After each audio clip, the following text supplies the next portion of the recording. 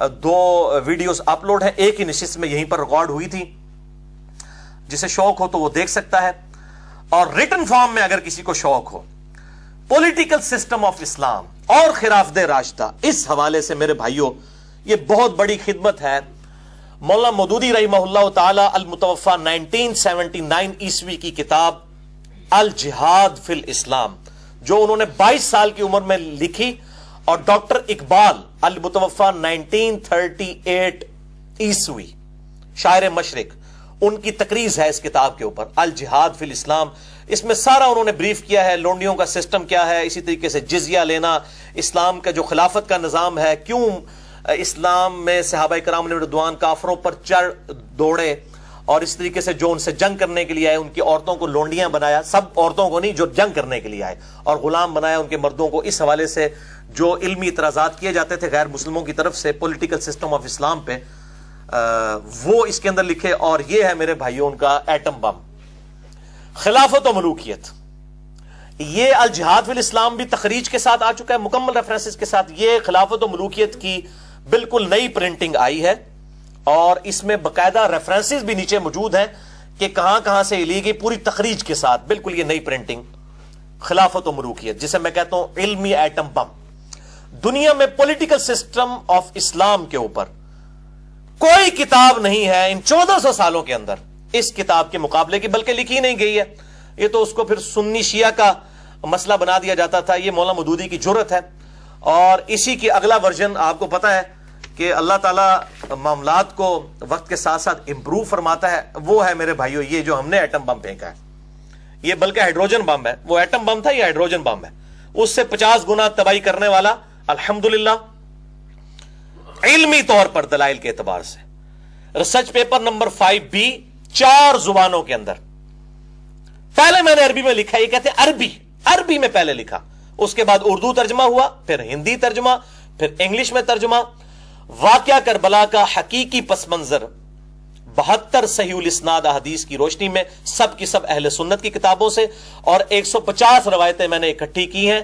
72 کا ٹائٹل صرف شہدائے کربلا کی نسبت سے لیا، ایک ایک نمبر کے اوپر کئی احادیث ہیں، مثلا 33 نمبر پہ غدیر خون کے کم از کم میں نے 8 طریق جمع کیے ہیں، لیکن نمبر اس کو 33 دیا ہے۔ تو یہ میرے بھائیوں ریسرچ پیپر ہے، جسے شوق ہو تو اہل سنت پاک.com سے مفت ڈاؤن لوڈ کر سکتے ہیں اس کا PDF۔ اور آپ کے لیے میں خوشخبری بھی بتا دوں اس لیکچر کی برکت سے کہ اس کا اگلا ورژن بھی آنے لگا ہے، جس میں میں نے شہادت عثمان کے اصلی اسباب بتائے ہیں، حکمرانوں کی لکھوائی ہوئی تاریخ نہیں، بخاری اور مسلم کی روشنی میں نے بتایا کہ یہ جو ڈنڈورا پیٹا جا رہا ہے کہ جی یہ کوئی عبداللہ بن سبا تھا، ایک اس نے سارے صحابہ کی مت مار دی تھی، نعوذ باللہ من ذالک، چند مجرموں کو بچانے کی خاطر عبداللہ بن سبا کا ڈھونگ رچایا۔ عبداللہ بن سبا تھا، اس کو مولا علی نے ہی قتل کروایا، وہ بعد کا مسئلہ ہے، قتل عثمان میں اس کا کوئی ہاتھ نہیں ہے۔ جن لوگوں کا ہاتھ ہے اور جن لوگوں نے یہ معاملات کیے اور اس خلافت کو ملوکیت میں بدلا، ان کا میں نے چٹا بٹا اس کے اندر مزید کھول دیا ہے۔ اور اب اس کتاب، اس ریسرچ پیپر 5B میں انشاءاللہ 8 پیجز ایڈ ہو جائیں گے۔ عربی ورژن میں نے اس کا لیٹسٹ اپلوڈ کر دیا ہے ویب سائٹ کے اوپر، اردو ترجمہ آج کل ہو رہا ہے، تقریباً 2-3 ہفتے کے اندر انشاءاللہ تعالی ہو چکا ہے، ابھی اس کی کمپوزنگ ہونی ہے، یہ فائنل ہو جائے گا۔ 5B کا اگلا ورژن 8 پیجز اس میں ایڈ ہوں گے، میں نے نمبرنگ اسی میں سے نکالی ہے، اس میں بھی 72 نمبر ہی ہیں، اور جو نمبرز کریٹیکل تھے وہ اپنی جگہوں پہ ہے، میں نے طریق ایڈ کیے ہیں، انشاءاللہ تعالی میں اس کا تعارف اگلے لیکچر میں کروا بھی دوں گا، کہاں کہاں پر میں نے ایڈیشن کی ہے۔ تو انشاءاللہ تعالی اس کے بعد کوئی گنجائش نہیں رہے گی، میں نے ہر چیز کھول کر بیان کر دی ہے الحمدللہ۔ آپ بلکہ سمجھیں کہ خلافت و ملوکیت کا مقدمہ میں نے بخاری اور مسلم اور باقی کتابوں سے الحمدللہ ثابت کیا ہے، اہل سنت کی کتابوں سے، فرقہ واریت کی لعنت سے بالا تر ہو کر۔ جسے شوق ہو تو اس کو ریسرچ پیپر کو ضرور پڑھے۔ اب ڈیٹیل میں جانے سے پہلے، ان 5 خطبات کو ڈسکس کرنے سے پہلے ایک دفعہ پھر دروشی پڑھ لیجئے۔ اللہم صلی علی محمد وعلی آل محمد کما صلیت علی ابراہیم وعلی آل ابراہیم انک حمید مجید۔ اللہم بارک علی محمد وعلی آل محمد کما بارکت علی ابراہیم وعلی آل ابراہیم فی العالمین انک حمید مجید۔ نہج البلاغہ سے سیدنا مولا علی رضی اللہ تعالی عنہ وعلیہ السلام کا پہلا خطبہ، ریفرنس نمبر 1، حجت الاسلام مفتی جعفر حسین صاحب کا ترجمہ، ورڈ بائی ورڈ میں اس میں سے پڑھوں گا۔ پیج نمبر ہے 384 اور خطبہ نمبر ہے 144 اس نہج البلاغہ میں سے. یہ دوبارہ دکھا دیجئے ان کو. لاہور سے یہ پرنٹ ہوئی ہے. مفتی جعفر حسین صاحب نے اس کا ترجمہ کیا ہے اور میں نے اہل تشیع علماء سے پوچھا, ان کا سب سے اتھینٹک ترجمہ یہی ہے جس کو آن کیا جاتا ہے. ان سے بڑا کوئی عالم دین نہیں ہے ان کا. تو اسی میں سے ورڈ بائی ورڈ میں پڑھوں گا, لفظ بل لفظ, کوئی الفاظ اپنی طرف سے نہیں انشاءاللہ تعالی. تو پہلا خطبہ ہے پیج نمبر 384 خطبہ نمبر 144, آیت الاستخلاف سورہ نور کی آیت نمبر 55 جس کے کانٹیکسٹ میں آج ہم ڈسکشن کر رہے ہیں. پرٹیکولرلی مولا علی علیہ السلام نے بھی اسی آیت کو خلافت راشدہ کی دلیل بنایا ہے نہج البلاغہ کے اندر. وہ خطبہ سنیے ورڈ بائی ورڈ. اس خطبے کی ہیڈنگ ہے وَقَدْ اسْتَشَارَهُ عمر بن الخطاب فی الشخوص للقتال الفرس بنفسه, کہ جب مشورہ مانگا مولا علی علیہ السلام سے مولا عمر علیہ السلام نے کہ وہ بنفس نفیس فارس کی جنگ قادسیہ میں شرکت کرنا چاہتے ہیں. امیر المومنین تھے اس وقت, دو ہی سپر پاورز تھی, پرشین امپائر, ایرانین امپائر, اور دوسری رومن امپائر. جس طریقے سے آج جو ہے وہ امریکن اور رشیا تو اب کافی حد تک کمزور ہو چکا ہے, اس طریقے سے اس وقت یہ دو بڑی سپر پاورز تھی. تو ظاہر ہے کہ یہ بڑی گھمسان کی جنگ ہونے والی تھی قادسیہ. مولا علی علیہ السلام نے مشورہ ان سے مانگا سیدنا عمر علیہ السلام نے کہ مجھے اس جنگ میں خود جانا چاہیے کیونکہ بہت گھمسان کی جنگ ہے اور اس میں بالکل 1-0 والا ایشو ہے. اگر یہ جنگ ہارتے ہیں تو جو ڈیٹرس بن چکی تھی جنگ یرموک کے بعد, جس میں رومن امپائر گھٹنے ٹیک چکی تھی, تو اس کے بعد یہ جنگ قادسیہ ہونے والی تھی. تو یہ جب مشورہ مانگا گیا تو مولا علی نے دیکھیں کیا مشورہ دیا, ورڈ بائی ورڈ اہل تشیع کا ترجمہ نہج البلاغہ پیج نمبر 384 خطبہ نمبر 144. اس امر میں کامیابی اور ناکامی کا دار و مدار فوج کی کمی بیشی پر نہیں رہا ہے. یہ تو اللہ کا دین ہے جسے اس نے سب دینوں پر غالب رکھا ہے, اور اس کا لشکر ہے جسے اس نے تیار کیا ہے, اور اس کی ایسی نصرت کی ہے کہ وہ بڑھ کر اپنی موجودہ حد تک پہنچ گیا ہے اور پھیل کر اپنے موجودہ پھیلاؤ پر آ گیا ہے. اور ہم سے اللہ کا ایک وعدہ ہے, سورہ النور آیت نمبر 55, وعد اللہ الذین آمنوا منکم وعملوا الصالحات لَيَسْتَخْلِفَنَّهُمْ فِي الْأَرْضِ, جو لوگ ایمان لے کر آئے اور انہوں نے نیک اعمال کیے میں ضرور بالضرور ان کو زمین میں خلافت دوں گا. اللہ کا وعدہ ہے اور وہ اپنے وعدے کو پورا کرے گا اور اپنے لشکر کی خود مدد فرمائے گا. یہ مولا عمر کو تسلی دے رہے ہیں مولا علی. امور سلطنت میں حاکم کی حیثیت وہی ہوتی ہے جو مہروں میں ڈورے کی ہوتی ہے, یعنی موتیوں کا جو ہار ہے ان موتیوں کے اندر جو ڈورا, جو دھاگا پرویا ہوا ہوتا ہے, اس کی جو اہمیت ہے وہ حاکم وقت کی اہمیت ہے. جب ڈورا ٹوٹ جائے تو سب مہرے بکھر جاتے ہیں, یعنی اگر آپ دھاگے کو توڑ دیں تو وہ جتنی بھی یونٹی ہے وہ سارے موتی پھیل جائیں گے اور پھر کبھی سمٹ نہ سکیں گے. آج عرب والے اگرچہ گنتی میں کم ہیں مگر اسلام کی وجہ سے بہت ہیں اور اتحاد باہمی کے سبب فتح و غلبہ پانے والے ہیں. یعنی اتحاد, اور میں اسی لیے کہتا ہوں اب یہ نہج البلاغہ میں پڑھ لوں تو سنی شیعہ بھی اتحاد کرے نا کافروں کے مقابلے پہ. یہ مولا علی کے خطبات جو ہیں, آپ اپنے مقام پر کھونٹی کی طرح جمے رہیں. یعنی آپ کو پتا نا کھونٹی ہوتی ہے نا, اس کے ساتھ سارے معاملات چلتے ہیں, اس کے ساتھ ہی چیزوں کو باندھا جاتا ہے. مضبوطی باندھی ہوئی چیز کی اسی کھونٹی کے اوپر ڈیپینڈ کرتی ہے. تو مولا علی نے مولا عمر کو کہا آپ کھونٹی کی طرح جمے رہیں یعنی مدینہ شریف میں, اور عرب کا نظم و نسق برقرار رکھیں اور انہی کو جنگ کی آگ کا مقابلہ کرنے دیں جن کو آپ بھیج رہے ہیں.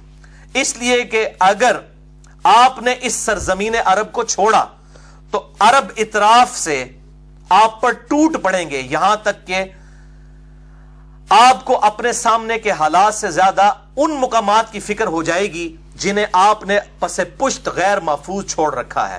یعنی آپ خود قادسیہ میں چلے گئے تو پیچھے تو لوگوں کو موقع ملے گا کہ عمر چلا گیا, اب ان پہ ٹوٹ پڑو. کل اگر عجم والے آپ کو دیکھیں گے تو آپس میں یہ گفتگو کریں گے کہ یہ عمر ہے سردار عرب, اگر تم نے اسے قتل کر دیا تو سکون ہو جائے گا, آسودہ ہو جاؤ گے. تو اس کی وجہ سے ان کی حرص اور طمع آپ کے قتل کرنے پر ان کو آمادہ کر دے گی. لیکن یہ جو آپ کہتے ہیں کہ وہ لوگ مسلمانوں سے لڑنے بھیڑنے کے لیے چل کھڑے ہوئے ہیں تو اللہ ان کے بھڑنے کو آپ سے زیادہ برا سمجھتا ہے، اور وہ جسے برا سمجھے اس کے بدلنے اور روکنے پر قدرت بھی رکھتا ہے، اور ان کی تعداد کے متعلق جو آپ کہتے ہیں کہ بہت زیادہ ہے، تو ہم سابق میں بھی کثرت کے بلبوتے پر نہیں لڑا کرتے تھے بلکہ اللہ کی تائید اور نصرت کے سہارے پر لڑا کرتے تھے۔ یہ مولا عمر کو مولا علی تسلیاں دے رہے ہیں، اور پھر مشورہ مان لیا گیا اور سعد ابن ابی وقاص رضی اللہ تعالی عنہ علیہ السلام کو بھیجا گیا امیر بنا کر۔ 4 دن تک جنگ ہوئی، 8,500 مسلمانوں کی قربانیوں کے ساتھ اللہ تعالیٰ نے جنگ قادسیہ میں مسلمانوں کو فتح دی اور پرشین امپائر ہمیشہ کے لیے ختم ہو گئی، الحمدللہ۔ اور آپ حیران ہوں گے کہ پرشیا کے لوگوں کے پاس ہاتھی تھے جو وہ لے کے آئے، اور مسلمان عرب کے گھوڑے اس ہاتھی کو دیکھ کے ہی بھاگ جاتے تھے، اور مسلمان اس جواں مردی سے لڑے کہ انہوں نے اپنے گھوڑے واپس بھیج کے پیدل جا کے ہاتھیوں کو نیچے گرایا۔ اتنی جواں مردی کے ساتھ بنو تمیم کے لوگ لڑے، الحمدللہ۔ اور یہ سیم واقعات اہل سنت کی تمام تاریخی کتابوں میں ملتا ہے، اور میں اس میں مشورہ دوں گا آپ کو۔ پھر لوگوں کو برا لگتا ہے کہ قطر والوں نے ایک فلم سیریز بنائی ہے عمر سیریز کے نام سے، عربی کے اندر 30 اقساط پر سیدنا عمر فاروق رضی اللہ تعالیٰ عنہ علیہ السلام کی پوری بایوگرافی، آپ صلی اللہ علیہ وسلم کے اعلان نبوت سے 6 سال پہلے سے شروع کر کے ٹل سیدنا عمر کی شہادت تک آپ کو سینٹرڈ کرتے ہوئے بیسیکلی نبی صلی اللہ علیہ وسلم کی سیرت کو فلمایا ہے اور کمال کر دیا ہے۔ انگلش سب ٹائٹل کے ساتھ، فرینچ کے ساتھ آ چکا ہے، لیکن اردو میں نہیں آیا۔ ابھی ہم نے کوشش کی ہے، میں نے ایک بھائی کو، انہوں نے اپنا نام بھی ظاہر کرنے سے منع کیا ہے، وہ کہتے ہیں میں چھپ کے کام کرنا چاہتا ہوں، ان سے میں نے یہ سارا ترجمہ میں نے خود کیا۔ بہرحال ایک کلپ ہم نے چڑھایا، الحمدللہ وہ چند گھنٹوں کے اندر ہزاروں لوگوں تک، شاید لاکھوں تک پہنچ چکا ہو واٹس ایپ کے ذریعے، الحمدللہ اردو سب ٹائٹل کے ساتھ ایک کلپ سیدنا عمر کا ایک بڑا زندگی کا بہترین واقعہ، وہ ہماری جو فیس بک ہے اس کے اوپر اپلوڈ ہے، انجینئر محمد علی مرزا۔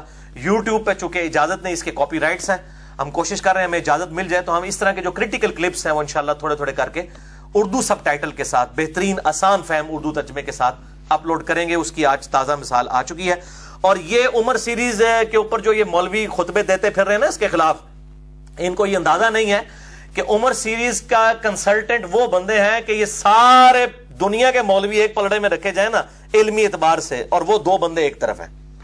مفتی اعظم قطر یوسف القرضاوی، جن کی عمر تقریباً 90 سال ہو چکی ہے، دنیا میں اس سے بڑا کوئی اہل سنت کا عالم دین نہیں ہے، وہ کنسلٹنٹ ہے اس کے، جن کی وہ کتاب ہے اسلام میں حلال و حرام، جو عرب کے ملکوں میں بھی پڑھائی جاتی ہے جدید مسائل کے اوپر۔ یہ ڈاکٹر ذاکر نائک اور باقی جتنے لوگ ہیں، یہ جتنی بھی باتیں بیان کر رہے ہوتے ہیں یہ ان کی تحقیق ہے، یوسف القرضاوی۔ اور دوسرے ڈاکٹر علی سلابی ہیں جو دنیا میں سب سے بڑے ہسٹورین ہیں، جنہوں نے سیدنا ابوبکر، عمر، عثمان و علی رضی اللہ عنہم اجمعین وعلیہم السلام کی سیرت پہ اتنی موٹی عربی میں کتابیں لکھی ہیں، اور وہ کتابیں جو ہے وہ شائع بھی ہو رہی ہیں اردو ترجمے کے ساتھ، ڈاکٹر علی سلابی۔ تو یہ 2 بڑے بڑے لوگ ہیں جنہوں نے عمر سیریز کے اوپر کنسلٹینسی دی ہے، اور الحمدللہ یہ ریکارڈنگ ہوئی، اور اس کا ٹیسٹ ہی عربی میں ہونے کی وجہ سے ہے۔ نہج البلاغہ سے مولا علی علیہ السلام کا دوسرا خطبہ، ریفرنس نمبر 2، حجت الاسلام مفتی جعفر حسین صاحب کا اردو ترجمہ، پیج نمبر 368، خطبہ نمبر 132۔ جنگ یرموک جو قادسیہ سے پہلے رومن امپائر کے خلاف فیصلہ گن جنگ تھی، اس میں بھی سیدنا عمر نے کہا کہ میں خود جا کے مسلمانوں کو لیڈ کرتا ہوں تاکہ مورائل بلند ہو مسلمانوں کا۔ تو اس حوالے سے بھی مولا علی سے مشورہ مانگا گیا، اور اس خطبے کی ہیڈنگ کیا ہے؟ وَقَدْ شَاوَرَهُ عمر بن الخطاب فی الخروج الى غزو الروم بنفسه۔ جب مولا علی علیہ السلام سے مولا عمر نے مشورہ مانگا کہ وہ خود جا کر روم کا غزوہ لڑنا چاہتے ہیں۔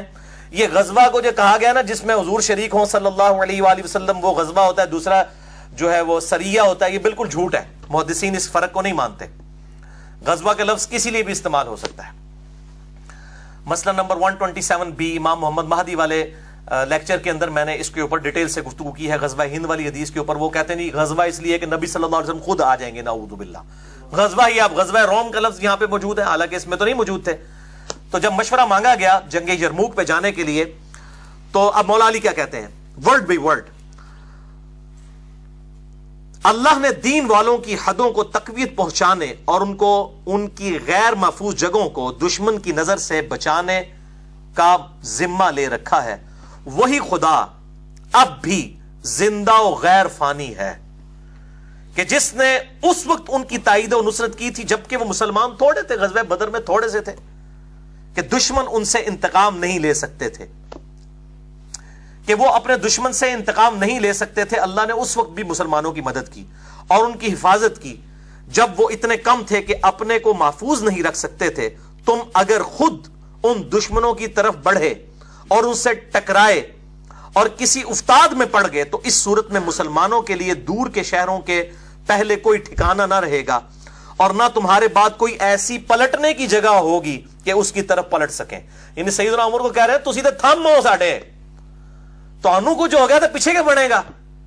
اگر وہاں پہ مسلمان شکست کھاتے ہیں تو آپ کی طرف تو آ سکتے ہیں, آپ پھر نئی کمک بھیج سکتے ہیں. اگر کسی افتاد میں پڑ گئے تو اس صورت میں مسلمانوں کے لیے دوسرے شہروں کے پہلے کوئی ٹھکانہ نہ رہے گا اور نہ تمہارے بعد کوئی ایسی پلٹنے کی جگہ ہوگی کہ اس کی طرف پلٹ کر آ سکیں.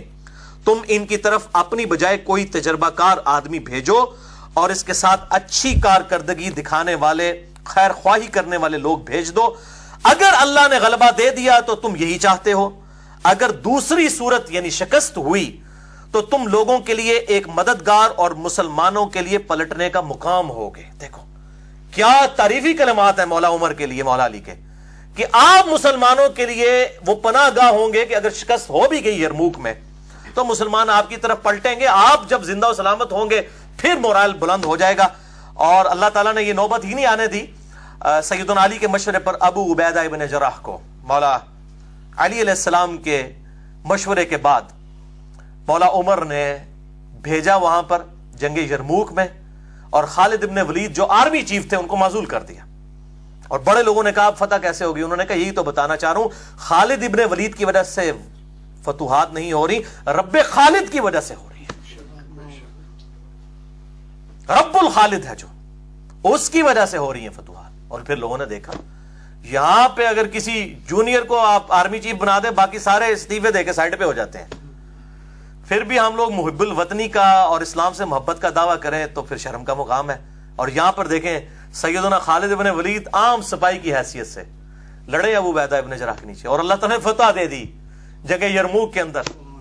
1.5 لاکھ کی فوج اور مسلمان چند ہزار تھے, اللہ تعالیٰ نے فتح دی. اور یہ اللہ تعالیٰ کا وعدہ تھا, اور الحمدللہ ابو عبیدہ ابن جراح رضی اللہ تعالیٰ عنہ علیہ السلام کے ہاتھوں پر یہ فتح قیامت تک کے لیے مسلمانوں کی دعاؤں کا ذریعہ ہے ان کے لیے, کہ اللہ تعالیٰ ان کو جزائے خیر اس حوالے سے عطا فرمائے. آمین ثم آمین. نہج البلاغہ سے مولا علی علیہ السلام کے خطبے کا تیسرا ریفرنس, حجت الاسلام مفتی جعفر حسین صاحب کے اردو ترجمہ میں پیج نمبر 107, خطبہ نمبر ہے 5. یہ بڑی کڑوی باتیں ہیں, بڑے حوصلے سے سننی ہیں. جب ابو سفیان نے عباس ابن عبد المطلب جو نبی صلی اللہ علیہ وآلہ وسلم کے چچا تھے, ابو سفیان فتح مکہ پہ معافی مانگ کے مسلمان ہو گیا. اس کی یاری دوستی تھی عباس کے ساتھ. جب مسلمانوں نے سیدنا ابو بکر الصدیق کی بیعت کر لی, مولا علی نے اس وقت تک نہیں کی تھی, 6 مہینے بعد کی. یہ پوری ڈیٹیل طرف 3 گھنٹے کا لیکچر ہے, مسئلہ نمبر 55B میرا اہل سنت پاک.com پہ. وصی رسول کون ہے اور حدیث قرطاس کا تحقیقی جائزہ, جسے شوق ہو تو وہ دیکھ سکتا ہے. اب اس نے موقع غنیمت جانا تو اس نے عباس بن عبد المطلب کو لیا اور مولا علی کے پاس آیا کہ یہ کیا نچلے درجے کا ابو بکر, بنو تیم جو سب سے نچلا قبیلہ ہے قریش کا, اصل قبیلے تو بنو ہاشم اور بنو امیہ ہیں, ٹھیک ہے, اور یہ کمزور درجے کا نچلے درجے کے قبیلے کے لوگ ہیں جن کی بیعت ابو بکر کی لوگوں نے کر لی ہے, تو علی تم ہاتھ بڑھاؤ, ہم تمہارے ہاتھ پہ بیعت کرتے ہیں. بولے اعوذ باللہ تعالی, اندازہ لگائیں. تو مولا علی نے کہا تو جب مسلمان ہوا تب بھی اسلام کا دشمن, اور جب تو کافر تھا اس وقت بھی اسلام کا دشمن ہی تھا. خوب ڈانٹا. اور یہ ہمارے اہل سنت کے ہاں کئی روایتیں ہیں. تاریخ طبری ہے جو تاریخ الامم والملوک, امام طبری اہل سنت کے ایک ہیں, اہل تشیع کے, اہل سنت کے امام طبری, انہوں نے بھی یہ سارے ان کے جو ڈسکشن جو مولا علی کے ساتھ ہوئی وہ نقل کی ہے. اور آپ اردو میں ترجمہ شائع ہو چکا ہے فیصل اکیڈمی لاہور والوں کا 2004 میں، صفحہ نمبر 424 اور جلد نمبر 2 میں یہ سیم خطبہ موجود ہے جو میں نہج البلاغہ سے ورڈ بائی ورڈ مولا علی علیہ السلام نے جو جھڑکا ابو سفیان کو، یہ کہنے لگا میں پیادوں اور سواروں سے بھر دوں گا اس پورے مدینے کو تیری حمایت کے اندر، ابو بکر کو ہٹاؤ. تو مولا علی نے کہا کہ ہاں انہی پیادوں اور سواروں کے ساتھ بھرے گا نا جو تو خندق میں اور احد میں رسول اللہ کے مقابلے پر لے کے آیا تھا جن لوگوں کو، آج ابو بکر کے مقابلے پر میری حمایت کے اندر ان لوگوں کو لے کے آئے گا. اسی لیے میں کہتا ہوں یہ لوگ مطلب ادھر بھی اسلام کے ساتھ دشمنی، یہاں پہ بھی ظاہر ہے کہ کمزور درجے والے لوگ تھے، نبی علیہ السلام کی ان کو صحبت اتنی نہیں ملی، ہم ان کو صحابی مانتے ہیں رضی اللہ تعالیٰ عنہ کہتے ہیں، لیکن ان کو صحبت نہیں ملی تو ظاہر ہے وہ کمزوریاں پھر نظر بھی آ رہی ہیں. اب یہ وہ آپ ورڈ بائی ورڈ خطبہ سنیں مولا علی نے کیا ڈانٹا ہے، اور اس میں کئی ایک ٹروتھ ایکسپوز کیے مولا علی نے. اے لوگو، فتنہ و فساد کی موجوں کو نجات کی کشتیوں سے چیر کر اپنے کو نکال لو، تفرقہ اور انتشار کی راہوں سے اپنا رخ موڑ لو، نہ انتشار پیدا کرو، جب بیعت ہو گئی ہے ٹھیک ہے. اللہ اکبر. فخر و مباحات کے تاج اتار ڈالو. وہ اتنا فخر کرتا تھا جی، بنو تیم، ایک بنو تمیم ہے ایک بنو تیم ہے جس میں سے سیدنا ابو بکر تھے، وہ کہتے ہیں یہ بنو عدی بھی بالکل نچلے درجے کا تھا جس سے حضرت عمر بنے ہیں. یہ قبائلی سسٹم میں اس وقت دو ہی تھے، ایک بنو امیہ اور دوسرے بنو ہاشم. ایک کے پاس جو ہے حکومت تھی اسلام سے پہلے، دوسروں کے پاس جو ہے وہ بنو ہاشم کے پاس جو ہے وہ خانہ کعبہ کی تولیت تھی. جس طرح آج بھی سعودیہ کے اندر آل سعود ہیں، ان کے پاس حکومت ہے، اور آل شیخ جو ہے انہوں نے مسلح سنبھالے ہوئے ہیں. یہی معاملہ اس وقت بھی تھا. تو اب وہ کہہ رہے ہیں کہ جی یہ کمزور درجے کے قبیلوں کے لوگ، ان کو آپ خلیفہ چن رہے ہیں. آپ دیکھیں کیا کہہ رہے ہیں، فخر و مباحات کے تاج اتار ڈالو، صحیح طریقہ عمل اختیار کرنے میں کامیاب وہ ہے جو اٹھے تو پر اور بال کے ساتھ اٹھے، اور نہیں تو اقتدار کی کرسی دوسروں کے لیے چھوڑ دے. وہ کہہ رہے ہیں جب لوگوں نے اتفاق کر لیا ابو بکر کے اوپر، پھر اس معاملے میں اس کو معاملے کو بگاڑنے کی ضرورت نہیں ہے، بلکہ اقتدار کی کرسی ان کے لیے چھوڑ دی جائے. ظاہر نبی صلی اللہ علیہ وسلم بادشاہ نہیں تھے، اللہ کے خلیفہ تھے دنیا پہ. آپ یہ ملوکیت کر ہی نہیں سکتے تھے کہ مولا علی کو اپنے بعد خلافت دے کر جاتے. اگرچہ مولا علی حقدار بھی تھے، کسی بھی درجے میں کسی صحابی سے کم نہیں تھے بلکہ بڑھ کر ہی تھے، لیکن آپ صلی اللہ علیہ وآلہ وسلم یہ ملوکیت نہیں کر سکتے تھے، اور سیدنا علی کو بھی یہ پتا تھا. مسئلہ نمبر 55B، وصی رسول کون ہے صلی اللہ علیہ وآلہ وسلم اور حدیث قرطاس کا تحقیقی جائزہ، اس میں میں نے ڈیٹیل سے ہی بات کی ہے. اب یہاں پر دیکھیں وہ کہتے ہیں، اور اس طرح خلق خدا کو بد امنی سے راحت میں رکھو. اس وقت طلب خلافت کے لیے کھڑا ہونا ایک گدلا پانی اور ایسا لقمہ ہے جو کھانے والے کے گلے میں پھنس کر رہے گا. پھلوں کو ان کے پکنے سے پہلے چننے والا ایسا ہی ہے جیسے دوسروں کی زمین میں کاشت کرنے والا. وہ کہتے ہیں جب پھل کچا ہو تو اس کو تو نہیں اتارنا چاہیے، یعنی میں بھی پھل ہوں، میرا پکنے کا وقت آئے گا جب جمل، صفین اور نہروان لڑنی ہوگی. وہ میرے نبی نے میری ڈیوٹی لگائی ہے. وہ ظاہر ہے چوتھے خلیفہ نہیں لڑنی تھی آ کے، تو کچے پھل کو مت توڑو. اب وہ ان کو یہ باتیں پتا تھی، وہ آگے بات یہ کریں گے بھی. اگر بولتا ہوں تو لوگ کہتے ہیں یہ دنیاوی سلطنت میں اٹھ کھڑے ہوئے ہیں، اور اگر میں چپ رہتا ہوں تو لوگ کہتے ہیں موت کے ڈر سے چپ کر گیا.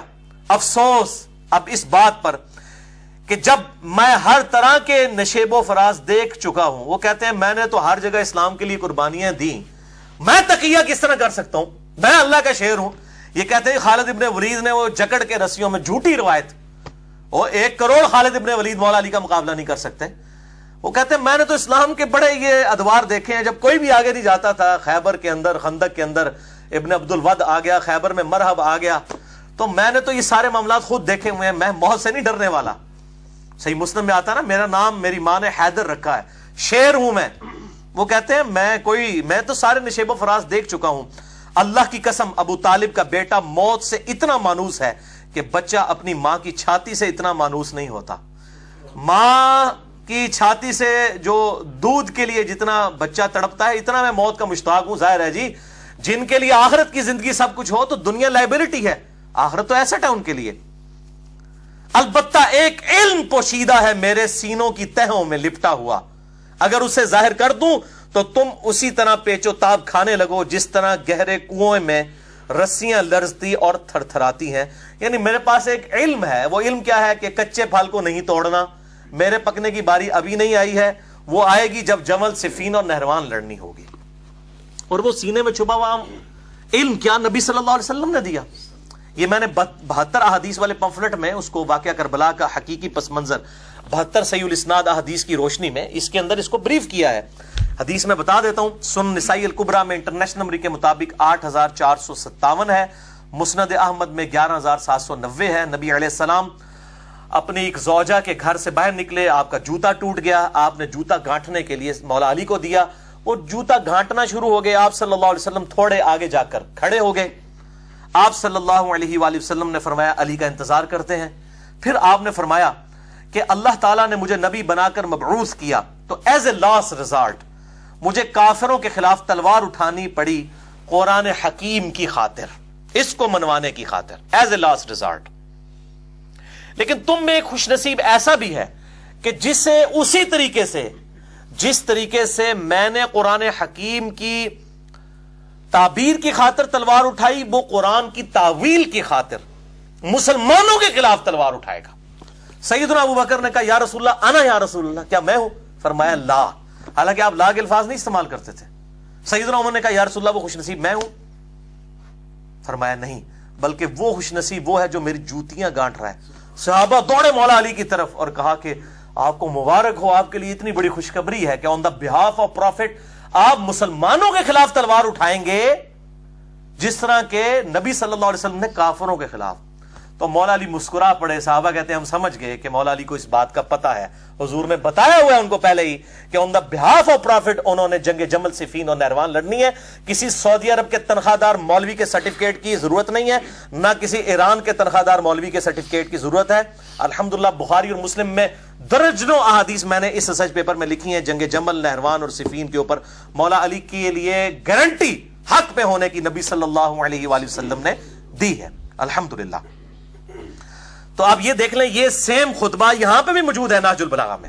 اچھا, اب ہمارے سنی بھائی سوچ رہے ہوں گے, تو میں ان کو بھی تھوڑی سی پھکی دے دوں, پھر یہ جب لیکچر ہوگا نا تو کہیں گے تک جی سب کچھ لکھا ہے شیعہ کی کتاب میں, شیعہ کیوں نہیں مندے؟ تو تسی مندے ہو اپنی کتاباں نو؟ مجھے بتائیں بخاری اور مسلم میں نماز کا طریقہ رفع الیدین کے ساتھ لکھا ہوا ہے. اہل تشیع رفع الیدین کرتے ہیں رکوع میں جاتے وقت اور رکوع سے اٹھتے وقت, اور اہل سنت میں صرف 2-3% لوگ ہی ہیں اہل حدیث جو وہ کرتے ہیں. باقی 95% سے زیادہ سنی تو رفع الیدین کوئی نہیں کرتے. تو میں اب سنیوں سے پوچھتا ہوں, آپ بخاری اور مسلم کو مانتے ہیں جو آپ یہ ڈیمانڈ کر رہے ہیں کہ شیعہ نہج البلاغہ کو مانے؟ پہلے اپنی منجی طرح بھی ڈنڈا پھیرو نا. اور جو بیچارے اہل حدیث اس پہ عمل کر رہے ہیں, کبھی ان کو کہتے ہیں مکھیاں مارتے ہیں, کبھی کسی طریقے سے سنت کا مذاق اڑاتے ہیں, اور جی منسوخ ہو چکا ہے. سعودی والوں تو نہیں حال تک پتہ لگا کہ منسوخ ہے, تو انو چوتھے محلے پتہ لگ گیا منسوخ ہو گیا. جڑے ہندوؤں دی اور سکھاں دی اولاد ہو, اور جو صحابہ کی اولاد ہے, عرب میں کبھی بھی کافروں کی حکومت نہیں رہی ہے اس کے بعد, وہ سب نسل در نسل مسلمان ہیں, اور وہ رفع الیدین سے نماز پڑھ رہے ہیں. او اور نے اور نے او اور یا اور تسی کچھ اور ہو, کیونکہ کتابیں فیصلہ کریں گی, ڈکشنریز آلویز اتھارٹی. تو اگر شیعہ نہج البلاغہ کو نہیں مان رہے تو سنی بھی 95% سے زیادہ بخاری مسلم کو کوئی نہیں مان رہے.